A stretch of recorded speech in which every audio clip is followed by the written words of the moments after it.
البيت الكرام وإلى جميع الملائكة المقربين وإلى جميع خلفاء الراشدين أبو بكر وعمر وعثمان وعلي إلى جميع مشايخ الأول والآخر تغمدهم الله برحمته وأسكنهم فسيح جنته بجاه النبي محمد صلى الله عليه وسلم. الفاتحة. أعوذ بالله من الشيطان الرجيم. بسم الله الرحمن الرحيم. الحمد لله رب العالمين الرحمن الرحيم مالك يوم الدين إياك نعبد وإياك نستعين اهدنا الصراط المستقيم صراط الذين أنعمت عليهم غير المغضوب عليهم ولا الضالين.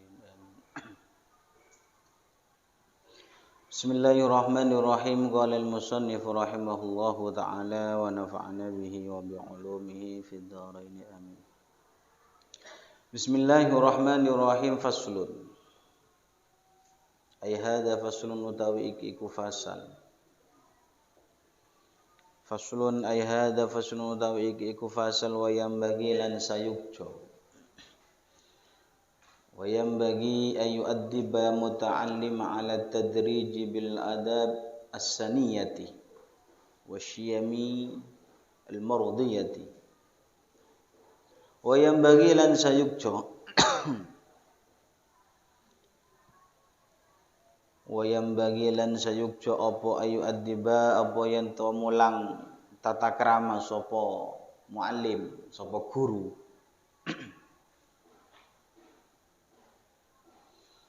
Wa yang bagilan sayukso ayu adiba apa yang to mulang tata krama sapa muallim al muta'allima ing wong kang belajar utawa ing murid. Wa yang bagilan sayukso apa ayu adiba apa yang to mulang tata krama sapa muallim al muta'allima ing wong kang belajar utawa ing murid. Ala tadriji ing atasi pangkat-pangkat atau secara bertahap berangsur-angsur alat tadriji ngatasi pangkat-pangkat bil adabi kelawan piro-piro tata krama asaniyati kang luhur bil adabi kelawan piro-piro tata krama asaniyati kang luhur wasyami lan piro-piro wata al mardiyati kang den ridhoni wasyami lan pira-pira watak al-marudiyati kang den ridhoni wa riyadhati nafsihi lan ngajar ing nafsune muta'allim wa riyadhati nafsihi lan ngajar ing nafsune muta'allim biddaqaiki al-khafiyyati biddaqo iki kelawan pira-pira perkara kang lembut al khafiyah kang samar wa riyadhati nafsihi lan ngajar ing nafsune muta'allim biddaqo iki kelawan pira-pira perkara kang lembut al khafiyah kang samar wa yu'awwidahu lan biasaaken sapa muallim hu ing muta'allim wa yu'awwidahu atafnya ke ayu addibah wa yu'awwidahu lan biasaaken sapa muallim utawa sapa guru hu ing muta'allim asyanata ing ngreksa fi jami'i umurihi ing dalem sakabehane pira-pira perkarane muta'allim wa yu'awwidahu lan biasaaken sapa muallim hu ing muta'allim asyanata ing ngreksa fi jami'i umurihi ing dalem sakabehane pira-pira perkarane muta'allim al-batinati kang batin wal jaliyati kang pertelo.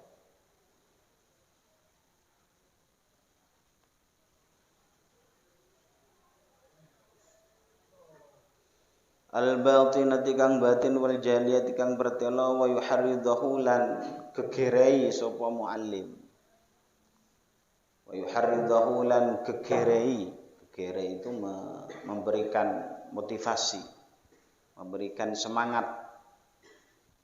Wa yuharidahu lan gegere sapa muallimhu ing muta'allim. Gegerei.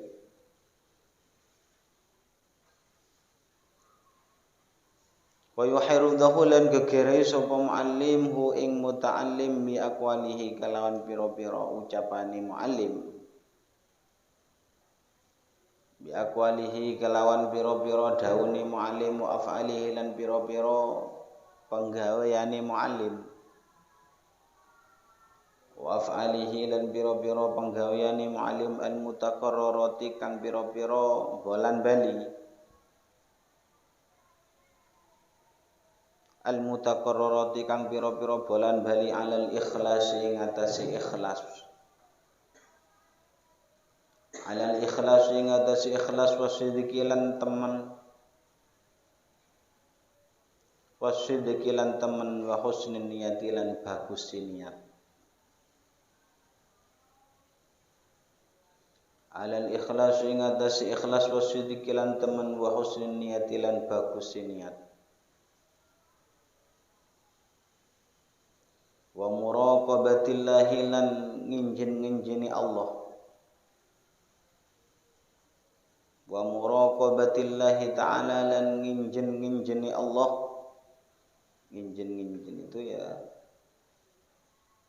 merasa diawasi, merasa terpantau oleh Allah. Fi jami'il lahadhati ing dalam sekabehane pira-pira pengelirik. Fi jami'il lahadhati ing dalam sekabehane pira-pira pengelirik.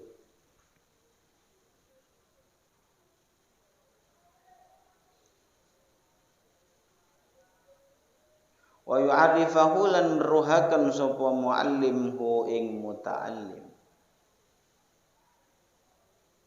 Wa yu'arifahu lan meruhakan sapa muallimhu ing muta'allim anna lidzalika ing satuhuni krana mengkono-mengkono ikhlas wasidqi wa husni niat. Wa yu'arifahu lan meruhaken sapa muallimhu ing muta'allim anna lidzalika ing satuhuni iku krana mengkono-mengkono al ikhlas wasidqi wa husni niat tamfatihu dadi kebuka alaihi ing atase muta'allim. Tamfatihu dadi kebuka alaihi ing atase muta'allim anwarul ma'arifi apa pira-pira nur ma'rifat. Tamfatihu dadi kebuka alaihi ing atase muta'allim anwarul ma'arifi apa pira-pira nur ma'rifat. Wa yansyarihu lan dadi jembar. Wa yansyarihu lan dadi jembar sadruhu apa dodoni muta'allim. Wa yansyarihu lan dadi jembar sadruhu apa dodoni muta'allim.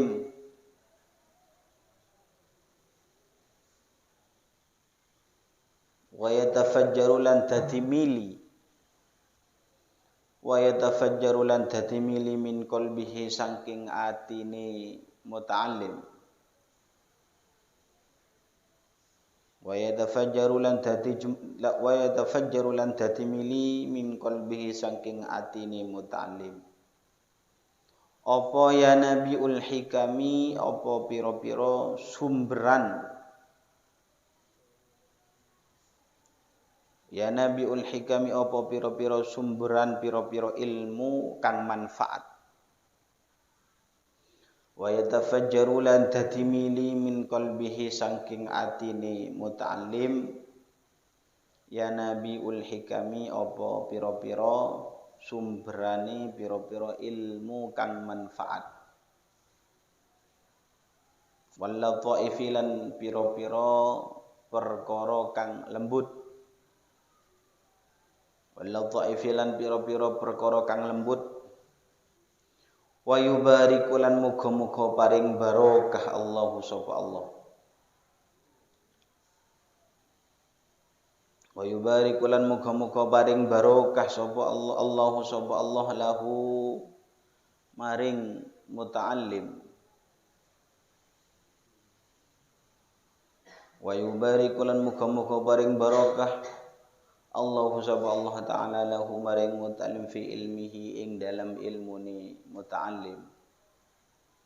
Fi ilmihi ing dalam ilmune muta'allim wa halihi lan tingkai muta'allim.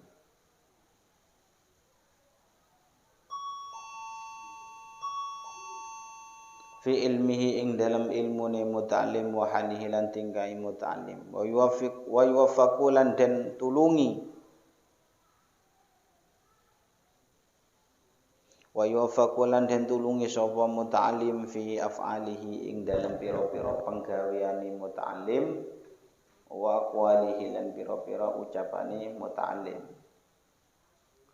Wa yuwaffiqu lan den tulungi sapa muta'allim akan diberikan sebuah pertolongan oleh Allah, baik fi af'alihi ing dalam pira-pira penggaweane muta'allim wa aqwalihi lan pira-pira ucapane muta'allim. Fi af'alihi ing dalam pira-pira penggaweane muta'allim wa aqwalihi lan pira-pira ucapane muta'allim. Pasal ini menjelaskan tentang pentingnya pendidikan akhlak kepada seorang murid. Pentingnya seorang guru, seorang pengajar mendidik kepada murid-muridnya dengan akhlak, melatih untuk menjaga hawa nafsunya, juga memberikan motivasi kepada murid-muridnya, kepada santri-santrinya agar tetap semangat dalam mencari ilmu, semangat dalam belajar Al-Quran, belajar kitab. Maka wa yang bagi ayu'addiba al-muta'allimah ala tadrij bil adabi as-saniyah. Hendaklah bagi seorang guru, ya, seorang guru pengajar ini memberikan atau mengajari adab, mengajari akhlak kepada seorang murid-muridnya dan mengajarinya ala tadrij secara bertahap, dengan mengajarkan akhlak-akhlak yang luhur. Jadi keharusan bagi seorang guru itu memang di samping taklim, di samping mengajari sebuah pelajaran, maka yang pertama harus mengajari mereka itu adalah akhlak.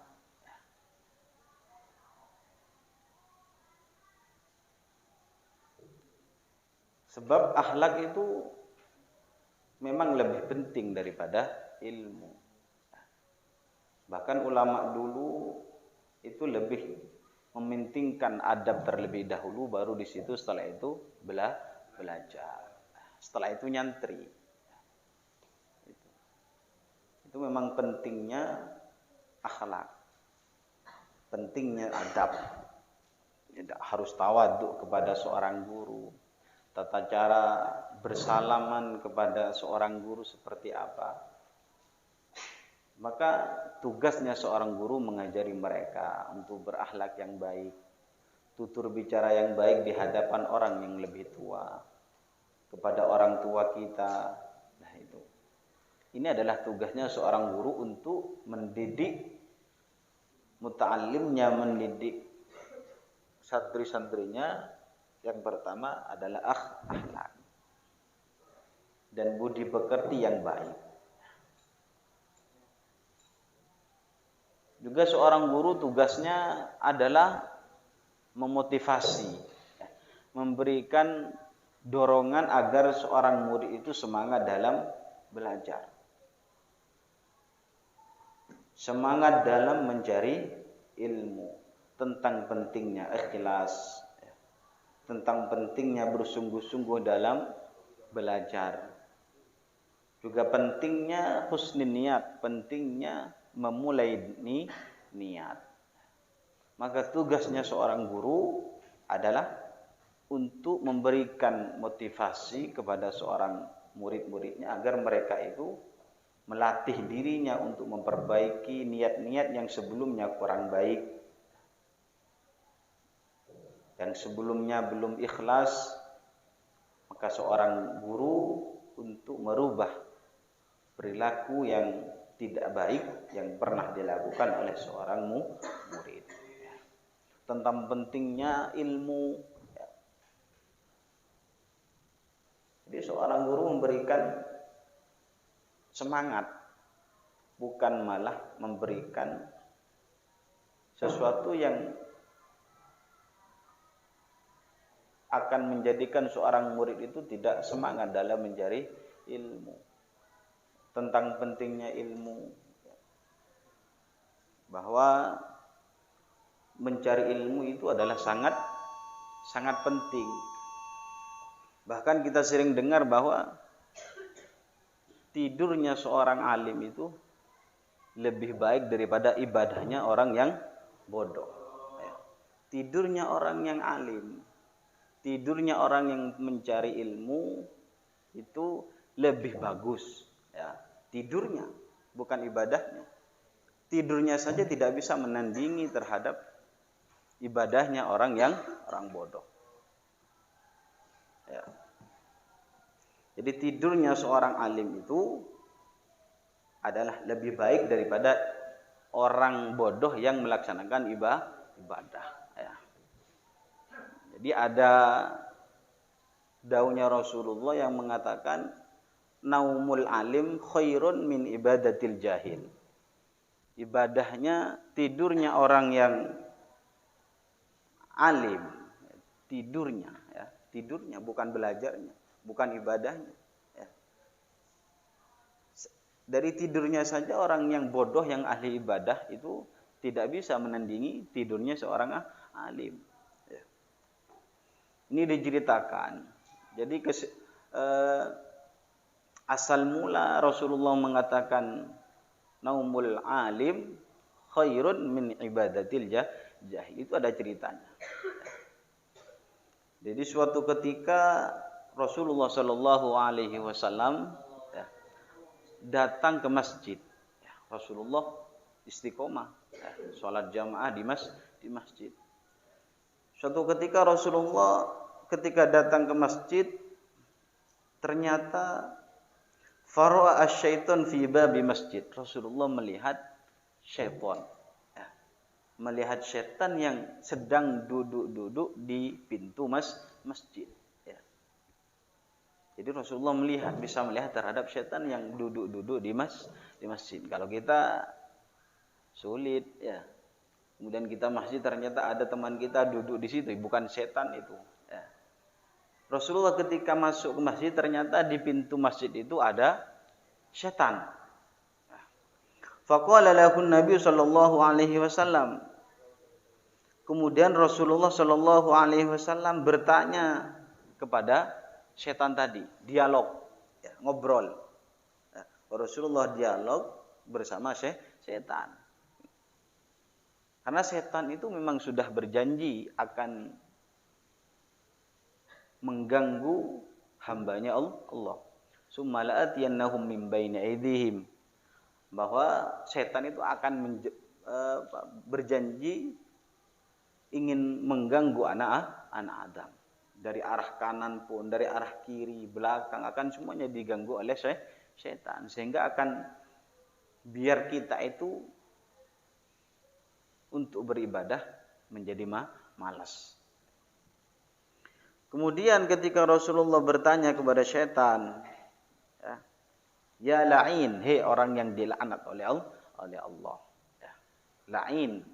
La'in itu artinya orang yang dilaknat. Ya, makanya jangan sampai kita punya anak namanya la'in. Ya, sekalipun ada di ceritanya hadisnya Rasulullah, jangan. Ya. Jadi kemudian Rasulullah mengatakan, ya la'in, hei orang yang dilaknat, mada tasna huda, mada tasna huna. Apa yang kamu lakukan di sini? Ya. Kalau bahasa kita, arah maju tojuk ning labeng. Ya. Kenapa engkau duduk-duduk di pintu masjid? Kok enggak mengganggu? Ya. Karena di situ di dalam itu ada orang yang alim sedang tidur. Jadi di dalam masjid itu satu orang yang alim tidur, satunya orang yang bodoh sedang melaksanakan sholat. Ketika Rasulullah mengatakan mada tasna'u huna, apa yang kau lakukan kok sampai duduk di sini? Ya. Kok tidak mengganggu orang yang sedang melaksanakan sholat? Kok malah nyantai di sini? Itu kata Rasulullah. Akhirnya syaitan tadi mengatakan, faqala syaitan uridu an adkhulal masjid wa afsadu salata hadzal musalli. Sebenarnya Rasulullah, saya berangkat dari rumah, kata syaitan, ingin mengganggu orang yang sedang melaksanakan sholat. Ya. Saya sudah berangkat untuk mengganggu orang yang sedang melaksanakan sholat di masjid ini. Ya. Ketepatan di situ yang melaksanakan sholat adalah orang yang bodoh. Di sampingnya ada orang alim yang sedang tidur, ngidek. Ya. Terlalu capek dalam ibadah. Akhirnya kata syaitan mengatakan, walakin kuntu akhafu min hadzal rajul an-naim. Akan tetapi ya Rasulullah, saya khawatir, ya. Saya takut kepada orang yang tidur di sebelah orang yang bodoh ini. Ya. Jadi setan itu tidak berani mengganggu orang bodoh yang melaksanakan ibadah ketika di sampingnya itu ada orang alim yang tidur. Ya. Bukan berarti kita nanti pas tidur. Ya.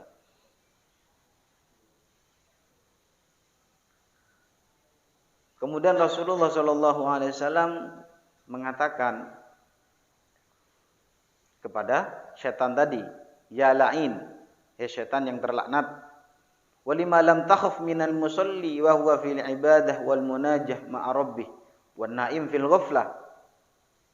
Hei orang yang dilaknat oleh Allah, hei setan, kenapa engkau tidak takut kepada orang yang sholat ini, orang yang bodoh yang melaksanakan sholat? Padahal dia itu adalah melaksanakan ibadah, melaksanakan kewajiban. Dia itu munajat kepada Allah. Dia itu sedang melaksanakan sholat. Sedangkan orang yang tidur tadi itu, dia itu tidak melaksanakan ibadah kepada Allah. Ini. Akhirnya syaitan mengatakan, faqala syaitan al-musalli jahil wa ifsaduhu sahlun wan naim alim fala in aghwaitul musalli wa afsadtu salatah akhafu min iqadihi. Ya. Jadi syaitan tadi mengatakan ketika ditanya oleh Rasulullah, kenapa engkau tidak mengganggu terhadap orang yang sholat ini? Kok malah lebih takut kepada orang yang tidur? Ya. Kata syaitan mengatakan, orang yang sholat tadi itu Rasulullah, itu adalah orang yang bodoh. Orang yang goblok. Ya. Sholatnya sekarpan, tidak ada tumaninahnya. Ya. Sedangkan untuk membatalkan atau mengganggu orang yang sholat ini ya sangat mudah, wahai Rasulullah. Sangat mudah.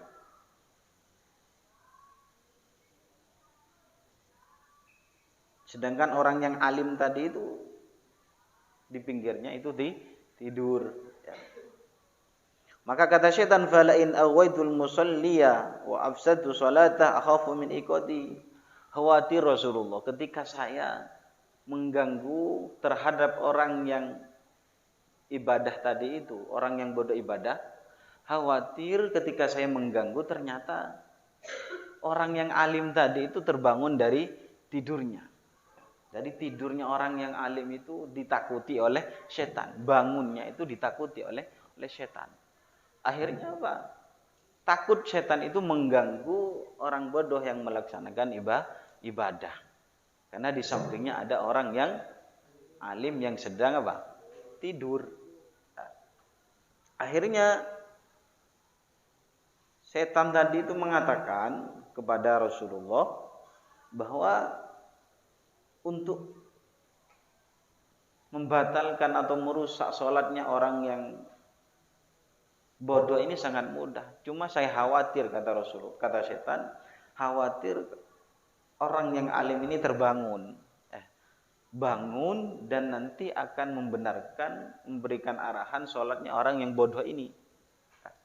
Maka kata setan, fakuntu khajilan, dan saya malu.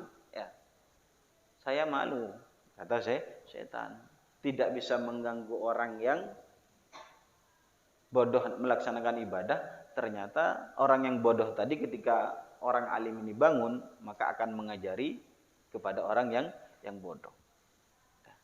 Akhirnya Rasulullah mengatakan, naumul alim khairun min ibadati jahil. Tidurnya orang yang alim itu lebih baik daripada ibadahnya orang yang bodoh. Jadi orang bodoh itu tidak ada gunanya. Hidupnya itu sudah dianggap mati. Seperti itu kan, di taklim itu orang yang bodoh itu ya seperti mayit berjalan. Jadi orang yang bodoh itu ya tidak ada gunanya. Seperti mayit yang sedang berjalan. Mayat hidup dianggap mayat hidup, tidak memberikan manfaat kepada orang lain, dirinya pun ya tidak bisa mengambil manfaat. Maka keharusan bagi seorang guru itu memberikan motivasi kepada seorang murid-muridnya agar mereka itu selalu taat dalam beribadah kepada Allah, niat dalam belajarnya, niat ikhlas kepada Allah, juga sungguh-sungguh dalam belajarnya. Ini keharusan bagi seorang guru. Dia seorang guru itu juga mendidik agar murid-muridnya itu ya tawadhu, ya diberikan motivasi bahwa orang yang tawadhu itu diangkat derajatnya oleh Allah ila sama isabiah, sampai langit ke-7. Ya. Jadi man tawadhu'a idza tawadhu'al abdu rafa'ahu Allahu ila sama isabiah.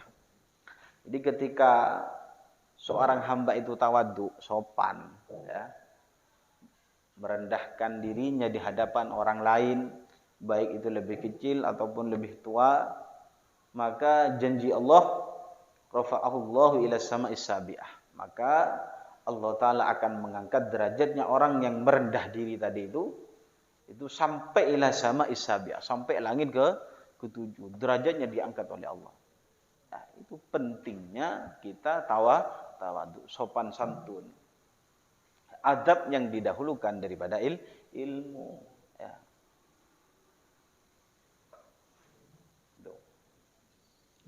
Kemudian seorang guru juga wa muraqabatillahi ta'ala fi jamil lahadhat. Seorang guru juga memberikan arahan kepada murid-muridnya bahwa kita itu selalu merasa diawasi oleh Allah di setiap gerak-gerik kita. Bahwa kita itu semuanya dipantau oleh Allah. Itu. Jadi seorang guru memberikan arahan kepada murid-muridnya bahwa kita itu dibantau oleh Allah. Dimanapun kita berada ya kita untuk bertakwa kepada Allah. Karena apa kok seorang guru selalu memberikan motivasi kepada murid-muridnya untuk berakhlak yang baik, ikhlas, bersungguh-sungguh dalam melaksanakan semua perbuatannya, niatnya dengan baik, kita merasa diawasi oleh Allah. Tiada lain di semuanya itu adalah tamfadihu alaihi anwarul ma'arif, akan menyebabkan hati itu bisa terbuka, menyebabkan futuh, bisa menyebabkan hati itu terbuka, sehingga di situ ada pancaran-pancaran cahaya ma'rifat kepada Allah. Juga di situ terdapat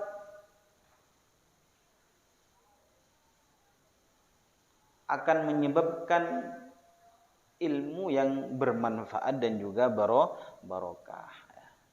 Jadi pentingnya mendidik akhlak,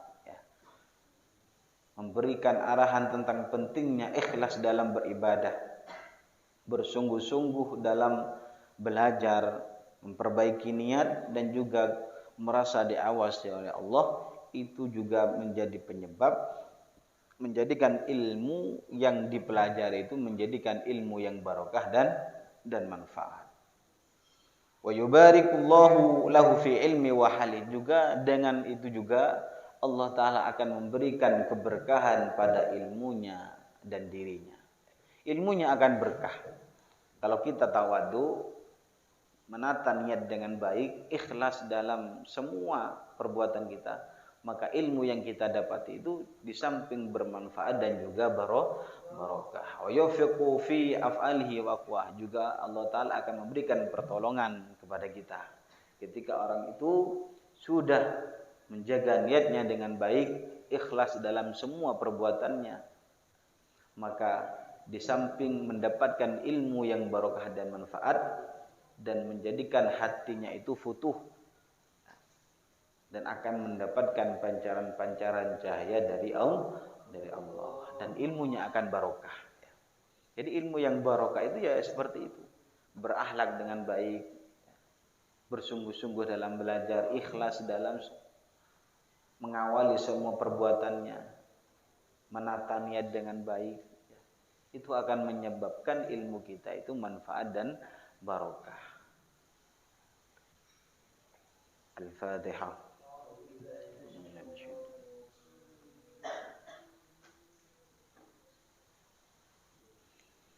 Bismillahirrahmanirrahim. Rabbana anfa'na bima 'allamtana rabbi 'allimna alladhi yanfa'una rabbi faqihna wa qarabati lana fi dinina rabbana anfa'na bima 'allamtana rabbi 'allimna rabbi faqihna faqih ahlana wa qarabati lana fi dinina rabbana anfa'na bima 'allamtana alladhi yanfa'una rabbi faqihna wa faqih ahlana wa qarabati lana fi dinina subhana rabbika rabbil izzati amma yasifun wa salamun 'alal mursalin alhamdulillahi rabbil alamin. Bisirril Fatihah.